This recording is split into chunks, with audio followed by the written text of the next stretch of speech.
Todos os objetos variam de tamanho quando a temperatura varia. Como isso acontece? Com a energia adicional, os átomos se afastam mais uns dos outros, atingindo um novo ponto de equilíbrio com as forças elásticas interatômicas que mantêm os átomos unidos em um sólido, podendo ser dividido em dilatação linear e dilatação volumétrica.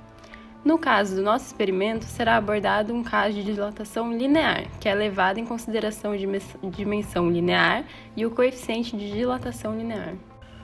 Os materiais utilizados no experimento foram um kit de dilatação térmica linear, um tubo de cobre, um tubo de alumínio, um tubo de bronze, um sensor rotativo, um sensor de temperatura, uma caldeira com água, uma mangueira de borracha, um USB Link, um computador com software, Pasco, Capstone. Com o software de captação de dados já aberto e configurado, o primeiro passo foi escolher um dos tubos e posicioná-lo corretamente no suporte, prendendo-o ao sensor de temperatura e colocando a espuma de proteção. O primeiro tubo utilizado foi o de cobre. O próximo passo foi introduzir uma extremidade da mangueira na entrada de vapor do tubo, aumentar a temperatura da caldeira ao máximo e, quando estava fervendo fortemente, introduzir a outra extremidade da mangueira na saída de vapor da caldeira e, simultaneamente, iniciar a gravação dos dados do software. Observamos os valores apresentados até que a temperatura final se estabilizasse e paramos de gravar os dados. Diminuímos a temperatura da caldeira e esperamos que parasse de ferver para retirarmos a mangueira. Desconectamos o sensor de temperatura e retiramos o tubo do suporte. Enquanto o sensor de temperatura voltava à temperatura ambiente, preenchemos a tabela do software com os dados coletados. Repetimos o processo com o tubo de alumínio e depois com o tubo de bronze e latão. Durante o processo, a outra extremidade da caldeira foi fechada para que o vapor fosse direcionado apenas para a mangueira. O experimento no tubo de bronze foi realizado 2 vezes, pois o leitor de dilatação apresentou algumas imprecisões e com isso o resultado pode estar incorreto. Como o experimento é realizado apenas uma vez, o valor final da dilatação é o apresentado. A temperatura externa também pode ser uma condição para ele.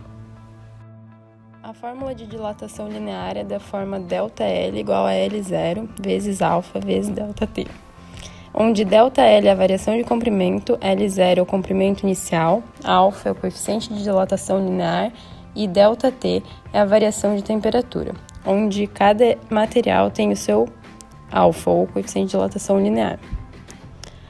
Vale ressaltar que o comprimento inicial é proporcional à temperatura inicial e o comprimento final é proporcional à temperatura final. Comparando os resultados na teoria com os resultados na prática, houve uma pequena variação entre a dilatação teórica e a experimental. Isto porque o coeficiente de dilatação do cobre, do alumínio e do latão calculados pelo software foi diferente do valor teórico destes.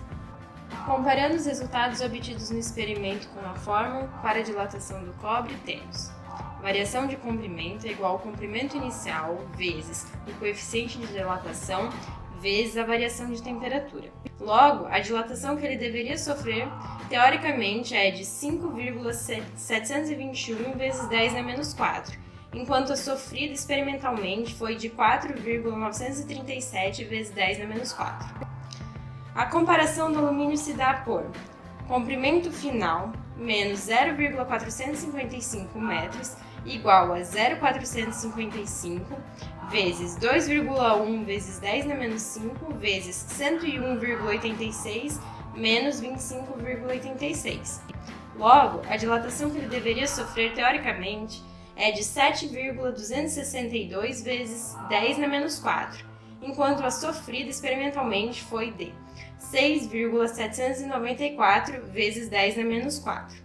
E, finalmente, substituindo os dados do latão, logo a dilatação que ele deveria sofrer, teoricamente, é de 6,456 vezes 10 na menos 4, enquanto a sofrida experimentalmente foi de 5,411 vezes 10 na menos 4. Existem alguns motivos que levaram às inconsistências dos resultados em comparação com a fórmula da dilatação linear na teoria. Um deles é que estamos fazendo um experimento sem isolamento térmico e sem seguir normas de experimentação científica. Outro fator que leva à inconsistência são os equipamentos utilizados. Os equipamentos e sensores não estão em seu pleno estado de funcionamento, o que gera uma perturbação na captação de dados e nos cálculos que o software gera. Este experimento foi feito para mostrar na prática como funcionam as equações matemáticas da dilatação, mas esse fenômeno é percebido por nós em vários momentos do dia a dia.